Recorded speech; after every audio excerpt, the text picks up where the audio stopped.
আসসালামু আলাইকুম। আশা করি আপনারা ভালো আছেন। আমি আজকে পাকোড়া বানাবো। এখানে সুজি নিয়েছি আর এখানে আমি চালের গুঁড়ি দিয়েছি। এখন আমি এখানে পেঁয়াজ দিয়ে দিব, পেঁয়াজ কুচি, তারপরে কাঁচামরিচ দিয়ে দিব। এখানে ধনে পাতা দিয়ে দিচ্ছি। এখন একটু হলুদের গুঁড়া দিয়ে দিচ্ছি। লবণটা পরিমাণ মতন দিয়ে নেবেন। আদা রসুন বাটা দিচ্ছি। এখন আমি গরম মশলার গুঁড়া দিব, এখানে গোলমরিচের গুঁড়া দিচ্ছি, একটু বেকিং পাউডার দিচ্ছি। এখন আমি এটাকে ভালো করে মিশাবো।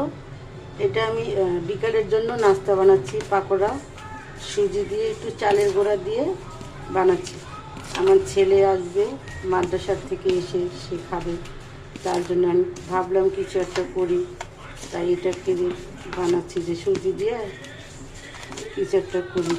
ঘরে আছে সুজি, তাই আশা করি আপনাদের এটা ভালো লাগবে, আমার এই রেসিপিটা। আপনারাও আপনাদের বাচ্চাদেরকে এভাবে করে খাওয়াবেন। এটা বাচ্চারাও খেতে পারে, সবাই খেতে পারে।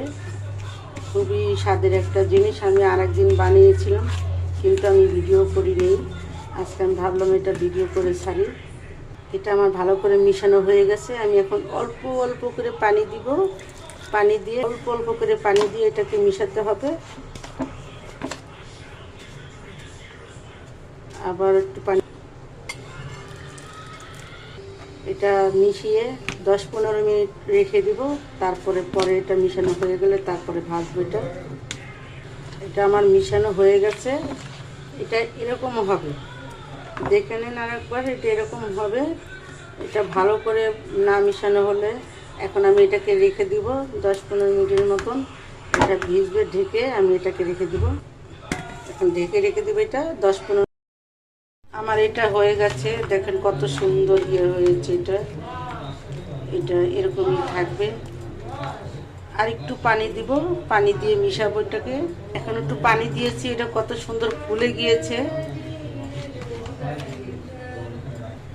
এটা আমি এখন হাত দিয়েই দিয়ে দিব। দেখেন কত সুন্দর হয়েছে। এটা একদম সুন্দর মিশে গিয়েছে। আপনারাও বাসায় ট্রাই করবেন। একটা ফ্রাই প্যানে তেল বসিয়ে দিয়েছি, এখানে গরম হচ্ছে তেলটা। আমার তেলটা গরম হয়ে গেছে। আমি এখানে একটা দিয়ে দেখলাম, এই যে হাত দিয়ে দিচ্ছি।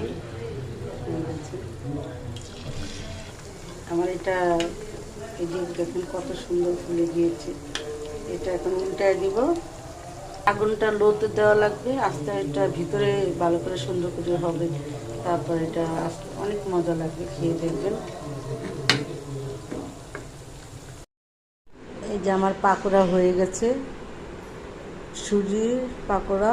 সুজি দিয়ে কীভাবে পাকোড়া বানায় সে পাকোড়া, আশা করি আপনারা বাসায় ট্রাই করবেন। আমি এখানে সস দিয়েছি, সাথে আমি আর একটা রেসিপি বানিয়েছি, এটা নিজে হাতে তৈরি করেছি।